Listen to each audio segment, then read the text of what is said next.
어제 학생부 모임을 하다가 이제 한 친구가 저한테 그렇게 물어봐요.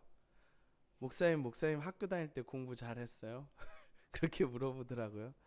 제가 뭐라고 대답했을까요? 웃었습니다. 네, 웃었어요. 저희 어머니가 활짝 웃고 계신데요. 네, 그냥 웃었습니다. 그러면서 이제 제 고등학교 때뭐 학창 시절 때 얘기를 하게 되었어요. 근데 물론 제가 오래전이긴 한데 고3 때 이야기를 하게 되었는데요. 제가 고3 때 가장 부러운 친구가 있었어요. 요즘에는 아마 없는 것으로 아는데 제가 고3 때는 1학기 수시라는 게 있었습니다. 그런 거 없죠? 1학기 수시라는 게 있었는데요. 그건 뭐냐면 대학 원서를 7월에 넣어요. 7월에 넣고 합격자 발표가 8월쯤에 납니다. 그러면 그 합격한 친구들은 물론 이제 뽑는 숫자가 굉장히 소수이긴 한데요. 그럼 이 1학기 수시, 1차 수시 합격한 친구들은 뭐 고3 생활이 아주 이제 즐겁겠죠. 그래서 우리가 학교 가고 막 공부할 때 걔네는 운동장에서 축구하고 이제 점심 먹고 집에 가고 뭐 이런 일들이 있어서 너무 부러워했습니다. 이제 그 친구들은 고3을 아주 즐겁게 즐기는 거죠. 근데 제일 이제 합격했으니까 편하게 말씀을 드리자면 제일 불쌍한 친구들이 있어요. 누구냐면 예체능하는 친구들이에요. 왜냐하면 그 친구들은 보통 수능이 하고 이제 12월에 이제 그게 마무리가 되면은 고3 친구들은 다 홀가분하게 노는데 예체능하는 친구들, 음악하고 미술하는 친구들은 2월까지 실기를 해요. 우리 서영 집사님 고개를 막 흔드시는데 그게 굉장히 쉬운 일이 아니거든요. 그래서 참 불쌍해요. 제가 왜 이 말씀을 드렸냐면요. 여러분 오늘 본문에 보면 바울이 1절에서 이렇게 얘기합니다. 예수 그리스도를 믿음으로 하나님께 의롭다함을 얻은 사람들에게 라고 이야기하면서요.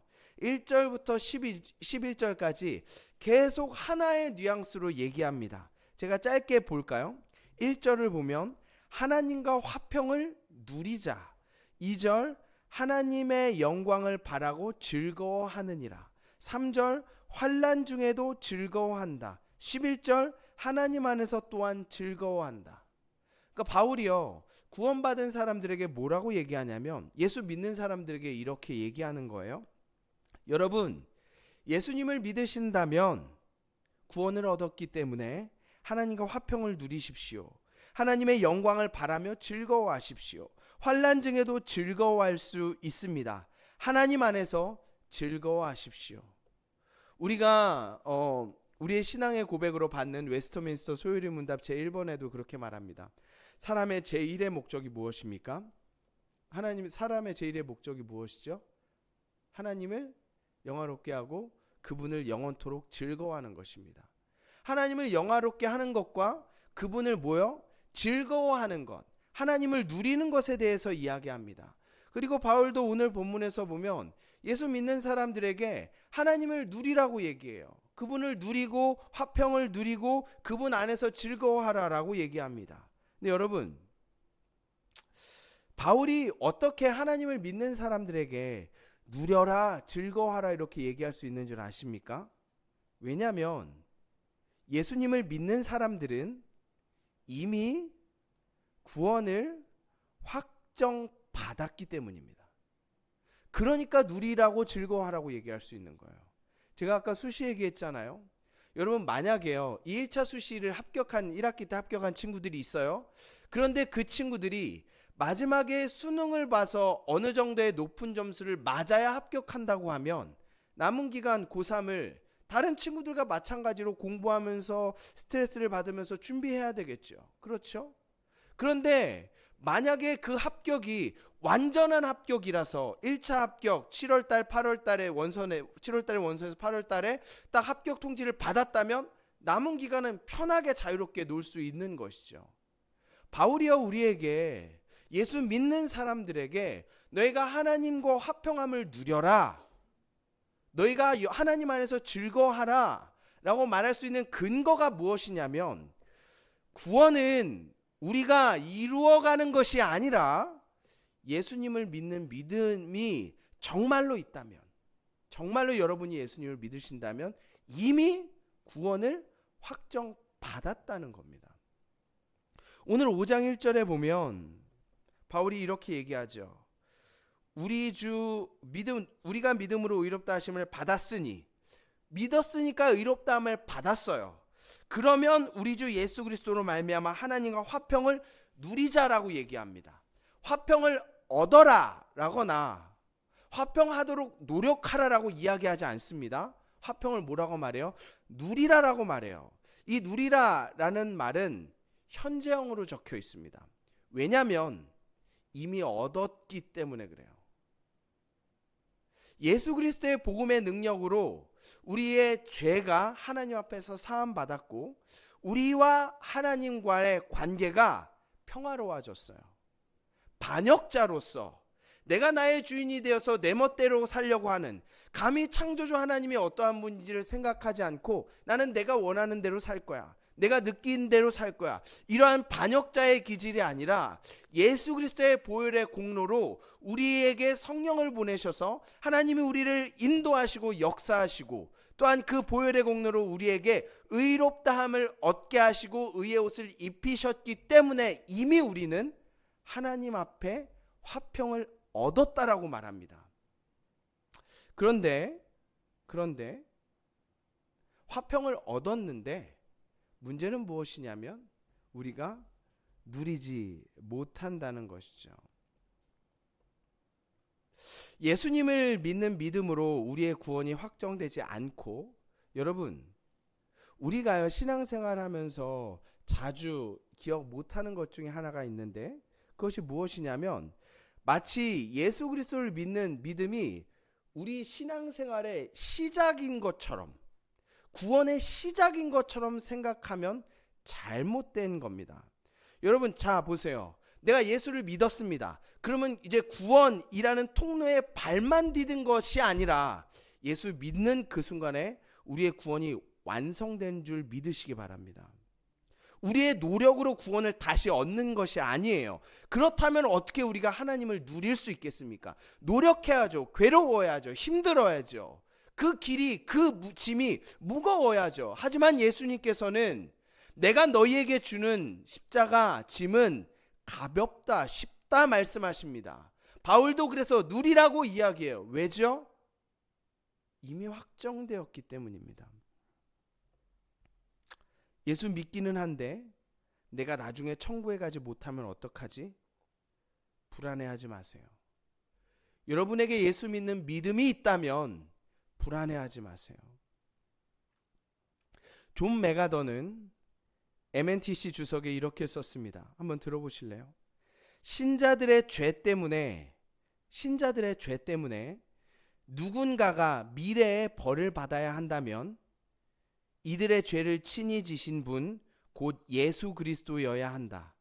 그러나 이것은 불가능하다. 왜냐하면 그분이 이미 죄값을 완전히 지불하셨기 때문이다. 예수님께서는 이미 십자가를 지심으로 우리의 모든 죄값을 지불하셨어요. 그래서 우리에게는 하나님 앞에서 죄가 없다 여겨지는 겁니다. 예수님께서는 신자들, 여러분, 그렇기 때문에 우리의 기도가 효용성이 있어요. 자, 제가 질문 하나 할까요? 믿지 않는 사람들에게 하나님께 올려져 가서 응답이 있겠습니까? 그렇지 않아요. 왠 줄 아세요? 하나님과의 화평을 얻지 못했기 때문입니다. 예수 믿는 사람의 기도가 하나님께 올려드려집니다. 이 예수님의 은혜로 예수님의 우리의 죄값을 십자가로 지불하셨기 때문에 우리가 구원받기 전에 지은 죄가 아무리 크더라도 그리스도의 죽음이 그 죄를 넉넉히 덮습니다. 또한 우리가 구원 후에 지은 죄가 아무리 크더라도 대속하는 그리스도의 죽음이 그것도 넉넉히 덮습니다. 그래서 바울이 10절에 이렇게 고백하는 거예요. 우리가 원수 되었을 때 그의 아들의 죽으심으로 말미암아 하나님과 화목하게 되었은즉 화목하게 된 자로서는 더욱 그의 살아나심으로 말미암아 구원을 받을 것이니라 라고 얘기합니다. 예수 믿는 사람들은 이미 그 의를 힘입어서 하나님과 화목하게 되었다라고 선포하는 것이죠. 또 혹자 이렇게 얘기할 수 있어요. 믿음은 내가 예수 믿는 거니까 나의 의지나 선택으로 구원받는 것이 아니겠느냐. 그러나 바울은 2절에서 이렇게 얘기합니다. 우리가 믿음으로 서 있는 이 은혜에 들어감을 얻었으며, 우리가 믿음으로 서 있는 이 은혜라고 얘기합니다. 우리가 믿음으로 서 있는 것이 뭐라고 얘기해요? 하나님의 은혜다라고 얘기합니다. 여러분, 은혜는 내가 일해서 삭스로 받는 것은 은혜가 아닙니다. 정당한 값어치를 치르는 것이죠. 그러나 우리가 예수 그리스도를 믿는 것은 은혜라고 얘기하는 이유는 무엇이냐면, 내가 예수님을 믿어야지 해서 믿는 것이 아니라 하나님께서 우리에게 믿음을 주셨기 때문에 하나님을 믿을 수 있습니다. 그래서 바울은 믿음을 은혜라고 얘기합니다. 그래서 그것이 우리의 은혜와 구원으로 보증이 되는 것이죠. 나의 의지나 나의 선택으로 예수님을 믿은 것이 아니라 하나님의 은혜로 우리가 예수님을 믿게 하셨다고 바울이 당당하게 선포합니다. 여러분, 이것은요, 바울의 신앙만이 아니에요. 어떤 사람은 그렇게 얘기하대요. 지금 현대에 세워진 교회는 바울의 신학이다. 바울이 세운 교회다. 여러분, 성경이 그렇게 얘기하지 않습니다. 예수님의 혈육이며 동생인 유다도 이렇게 고백합니다. 한번 같이 보시겠어요? 유다는 1장밖에 없으니까. 유다서 24절 25절입니다. 화면이 있는데요. 네. 제가 한번 읽어보도록 하죠. 능히 너희를 보호하사 거침이 없게 하시고 너희로 그 영광 앞에 흠이 없이 기쁨으로 서게 하실 이 곧 우리 구주 예수 그리스도 홀로이신 하나님께. 뭐라고 얘기하냐면, 능히 너희를 보호하사 거침이 없게 하시고 너희로 그 영광 앞에 흠이 없이 기쁨으로 서게 하실 이가 누구라고요? 하나님이라고 얘기합니다. 나의 노력과 나의 능력과 내가 열심히 해서 하나님 앞에서 거침없이 기쁨으로 설 수 있는 것이 아니라, 내가 하나님의 보좌 앞에 설 수 있는 근거는, 내가 하나님 앞에 나아갈 수 있는 것은 누가 하신다는 거예요? 하나님 하신다는 거예요. 그래서 여러분, 구원도 누가 주신 것이고 하나님이 주신 것이고, 성화도 누가 하시는 거예요? 하나님이 하시는 거예요. 매우 중요한 교리입니다. 성화, 우리가 성화하는 거 아니에요. 우리는 우리의 힘으로 성화될 능력이 없습니다. 우리가 거룩하게 되는 건 누가 하셔요? 하나님이 하셔요. 하나님이 우리를 끌고 거룩의 자리로 인도하시지 않으면 우리는 거룩해질 수가 없습니다. 여러분이 정녕 예수 믿지 않는 다른 사람들보다 도덕적이며 의롭다고 생각하십니까? 만약에 그렇게 생각하신다면 여러분은 스스로를 속이는 거예요. 우리의 의는 오직 예수 그리스도 밖에 없음을 믿으시기 바랍니다. 이 놀라운 특권을 우리가 가지고 있는 거죠. 여러분, 이 놀라운 특권을 우리가 가지고 있잖아요. 예수 믿는다는 게 굉장히 놀라운 특권이에요. 그렇기 때문에 오늘 본문 3절이 나옵니다. 여러분, 잘 아는 말씀이시잖아요. 우리가 환난 중에도 즐거워하나니 이는 환난은 인내를, 인내는 연단을, 연단은 소망인 줄 이루는 안다. 우리의 삶에도 환난이 옵니다. 그런데 이 환난은 인내를 이룬다고 우리는 확신합니다. 그리고 이 인내는 연단이며 소망을 이루는 줄 우리는 믿습니다. 왜죠? 왜요? 자, 여러분, 이렇게 제가 설명을 드릴게요. 우리가 놀이공원에 가잖아요. 그래서 놀이기구를 탑니다. 놀이기구는 갑자기 확 놀라는 게 튀어나오고 확 떨어졌다가 확 올라가고 굉장히 우리의 어떤 것들을 두렵게 하기도 하고 자극하죠. 그런데 우리가 그것을 재미로 누리고 즐길 수 있는 이유가 무엇입니까? 결과를 알기 때문이에요. 우리는 그 놀이기구를 한 3분, 2, 3분 즐긴 다음에 플랫폼에 섰을 때 안전하게 내릴 수 있다는 것을 믿죠. 그러니까 그것을 즐길 수 있습니다. 오늘 3절 본문이 그거 얘기하는 거예요. 우리의 삶에 환난이 와도 그 환난이 즐거워할 수 있는 이유는, 이 환난은 나의 믿음이 꺾어지거나 내가 예수의 구원에서 떨어지는 환난이 아니라 연단을 이루기 위함이고, 이 환난은 인내를 이루기 위함이고, 이 인내는 연단을 위함이고, 연단은 결국은 소망이라는 것을, 소망을 이루는 것이라는 것을 우리가 믿고 흔들리지 않기 때문입니다. 그 예수 믿는 사람들은요, 여러분 예수님을 믿으신다면, 그래서 우리가 십자가를 그렇게 붙들어야 하는 거예요. 그래서 우리의 의가 어떤 행위나 무엇이 아니라 항상 우리의 초점은 십자가에 있어야 되는 거예요. 왜냐하면 십자가의 보혈로만 말미암아 우리가 구원을 얻고 우리가 죄사함을 얻을 수 있기 때문이죠. 우리의 믿음, 그러니까 우리의 삶, 이렇게 괴롭고 힘들때, 현실에서 경험하는 환난은 아프고 힘든데, 여러분 이렇게 얘기할 수 있어요. 맞아요, 목사님 말씀 맞는 것 같아요. 내가 믿으니까 구원을 받았어요. 그러니까 삶의 환난도 우리가 인내를 이루고, 인내는 연단이고, 그래서 소망을 이룰 줄 우리가 믿어요. 그런데 목사님, 우리의 삶의 현실은 너무 아프고 힘들지 않아요? 이걸 어떻게 소망이라고 얘기할 수 있어요? 너무 괴로워요. 그리고 우리가 이 상황에서 목사님, 어떻게 내 삶에 이러한 것들, 나 혼자 살아가는 이 아픔과 괴로움을 어떻게 소망이라고 얘기할 수 있어요? 라고 혹시 어떤 분이 얘기하실지 모르겠어요.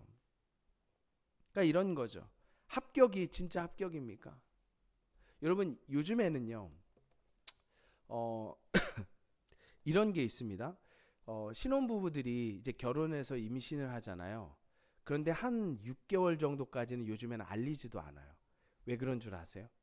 좀 슬픈 얘기긴 하지만, 아이를 임신했다가 이 중절되는 경우가 굉장히 많기 때문에 조심스러워서 그렇게 많이 해요. 그래서 어느 정도 안정기가 되기 전까지 엄마 아빠나 이렇게 내 완전 가족들이나 엄청 친한 사람들 외에는 임신했다는 얘기를 요즘에는 잘 알리지 않아요. 혹시나 그런 일이 자주 발생해서 그럴까봐. 그런데 여러분, 임신했다 혹은 내가 구원받았다라는 것, 내가 구원받았습니다라고 그럼 어떻게 얘기할 수 있겠습니까? 이것을 내가 싸워내야 가야 한다고 하는데, 이 과정이 너무 처절하고 힘든데, 지금 내가 아프고 괴로운데. 그런데 바울은 이어서 5절에 이렇게 말합니다. 이 소망이, 그러니까 환난은 인내를, 인내는 연단을, 연단은 소망을 이룬다고 하는데, 이 소망이라고 불리는 것이 부끄럽지 않은 이유에 대해서 바울이 얘기합니다. 내가 너무 괴롭고 힘든데 나중에 어떻게 될지도 모르는데 이게 어떻게 소망입니까? 라고 얘기할 수 있는 분에게 바울이 이렇게 얘기해요. 소망이 우리를 부끄럽게 하지 아니함은 우리에게 성령으로 말미암아 하나님의 사랑이 우리 마음에 부음받음이라. 그러니까 하나님께서 무슨 말인 줄 아세요? 목사님 너무 힘들고 괴로운데 이게 어떻게 소망일 수 있어요? 이거 내가 지금 힘든데 이게 즐거움일 수 있습니까? 놀이기구 타는데 너무 아파요, 너무 무서워요. 그럼 그게 어떻게 결과적으로 뭐 재밌다고, 내린다고 안전하다고 할지라도 너무 괴로우면 그게 소망일 수 있습니까? 라고 얘기할 수 있는데요, 바울이 뭐라고 얘기하냐면, 그거 네가 하는 거 아니야, 너 혼자 있는 거 아니야. 뭐라고 얘기하죠? 우리에게 주신 성령으로 말미암아 하나님의 사랑이 우리 마음에 부음받는다라고 얘기합니다. 그러니까 우리가 혼자 싸우는 게 아니란 말이에요. 우리를 누가 인도하시고 우리를 누가 역사하세요? 성령님이요. 그래서 성령님을 뭐라고 얘기하시는 줄 아시죠? 보혜사 성령님입니다. 보혜사, 변호사, 변호자, 나와 함께 있어서 내가 어렵고 힘들 때마다 우리를 붙드시고 역사하시는 분이 누구라고요? 성령님이라고요. 그러니까 환난과 어려움도 우리에게 소망이 되는 거예요. 여러분, 내가 예수 믿었어요. 그리고 여러분의 삶 가운데 고난과 어려움이 왔을 때 열심히 싸워내십시오. 믿음으로 이기십시오. 여러분 버텨야 합니다. 여러분 그렇게 할 수 있어요. 그래서 여러분 구원을 이룰 수 있습니다라고 하면, 내가 열심히 노력하고 노동하는데 그게 소망일 수 있겠습니까? 그렇지 않단 말이에요. 그 모든 것들을 견디게 하시고 연단이 되게 하시고 인내를 이루게 하시는 분이 누구란 말이에요? 하나님의 성령이란 말이에요. 그러니까 그것이 소망일 수 있는 거예요. 하나님이 하신단 말이에요. 그래서 소망이라고 성경이 이야기합니다. 그래서 복음은 알면 알수록 너무나 놀라운 특권이라는 거죠. 믿음이 있는 사람들에게는 하나님께서, 성령님께서 우리 마음 가운데 하나님의 사랑을 부어주신다고 성경이 이야기하십니다. 나의 의지로 혼자 악으로 깡으로 버텨서 구원을 이루거나 하나님의 역사하심을 이루는 것이 아니라는 것이죠. 누가 하셔요? 성령님이, 하나님이 하신다 말씀하십니다. 환난도 하나님이. 그래서 우리는 이 환난을 통하여 자랍니다. 하나님이 하시죠. 여러분, 그렇기 때문에 오늘 앞에 우리가 써서 올해 표어로 여기는 것처럼, 그래서 복음은, 여러분, 그래서 복음은 우리를 어떻게 하게 해요? 자유케 합니다. 이해되시겠어요? 이게 복음의 능력이에요. 여러분, 걱정하지 마세요. 여러분, 두려워하지 마세요. 특별히 우리 권사님들, 나이 드신 집사님들, 나의 믿음이 구원받을까 두려워하지 마세요. 여러분이 예수님만 붙든다면, 여러분이 예수님만 믿는 믿음을 붙드신다면 여러분은 이미 구원 받으셨습니다. 그러니까 우리는 자유함으로 뭐 하는 거예요? 하나님을 바울이 뭐라고 얘기합니까? 누려라, 즐겨라 얘기해요. 왜입니까? 이미 구원 받았으니까요. 놀라운 특권이죠. 화평함을 누리라. 화평함을 누리라. 하나님 안에서 즐거워하라 얘기합니다. 여러분, 하나님 안에서 화평함을 누리고 계십니까? 이미 화평했는데도 화평함을 누리지 못해요. 왜 그럴까요? 내가 찔려서 그렇죠. 애들이 말이에요, 지들이 잘못하면 부모한테 이렇게 쭈삐쭈삐 못 와요. 근데 재밌는 건 나이가 어린 아이들은 그 혼났는데도 조금 몇 초 있다가 아빠 막 이렇게 다가와요. 그래서 너는, 야, 나는 기분이 아직 안 풀렸어, 뭐 이렇게 얘기하는 경우가 있는데요, 그게 아이거든요. 예수님 뭐라고 말씀하신 줄 알아요? 어린아이 같은 사람이 하나님 나라에 들어가는 거라고 얘기하시죠. 여러분, 어린아이 같은 마음으로 우리의 복음의 능력으로, 우리의 복음의 능력이 아니죠, 예수 그리스도의 복음의 능력으로 자유함으로 이 하나님의 은혜를 누리시길 바랍니다. 여러분, 즐거워하세요. 자유함을 누리세요. 내가 예수 믿으면 이거 안 해야 되고 저거 해야 되고 피곤하고 괴롭고 막 답답하다. 여러분, 그렇지 않습니다. 자유함을 누리세요. 하나님 안에서 하나님의 놀라운 은혜를 누리세요. 그런데 문제가 뭐냐면 누리지 못하는 게 우리의 문제죠. 내가 죄짓고 연약하니까, 내가 요즘에 성경 잘 안 읽으니까, 내가 요즘에 예배 잘 어떤 때 빠졌으니까 좀 하나님이 내 기도 들어주실까? 여러분, 그렇지 않아요. 하나님은 언제나 우리를 붙드십니다. 언제나 우리에게 가장 좋은 것을 주실 준비가 되어 있어요.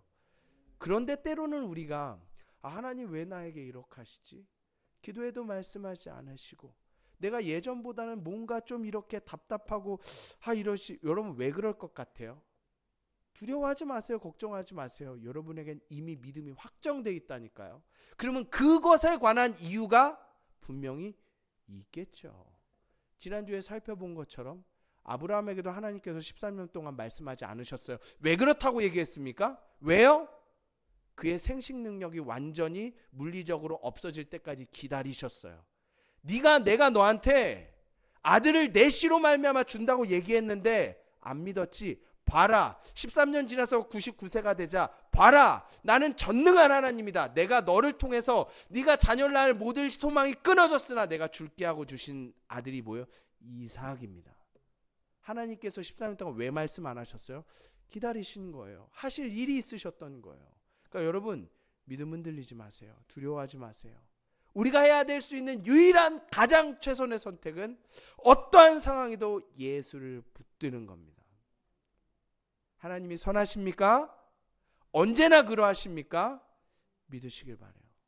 신앙은 감정이 아닙니다. 감정만이 아니에요. 감정도 있죠. 감정만이 아닙니다. 신앙은 의지만도 아닙니다.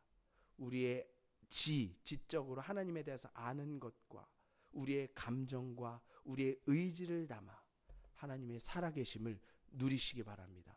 그 놀라운 축복에 여러분이 있음을 확신하시고 예수 그리스도를 붙드는 믿음으로 즐겁게 신앙생활 하세요.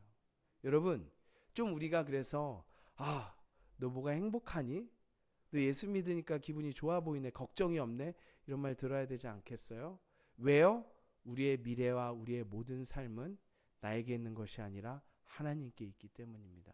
여러분, 그것이 그리스도의 향기를 드러내는 거예요. 좀 웃으시고요. 선한 영향력, 우리의 아름다움을, 하나님의 자녀로서의 그 자유와 즐거움을 많은 사람들에게 전합시다. 예수 믿는 사람들이 교회 가자 이러면 교회 가기 싫잖아요. 기쁨과 즐거움으로, 자유함으로 주님의 살아계심을 증거하시는 여러분이 되시길 바랍니다. 여러분, 믿음대로 사세요. 아멘. 하나님께서 믿음대로 역사하실 줄 믿습니다.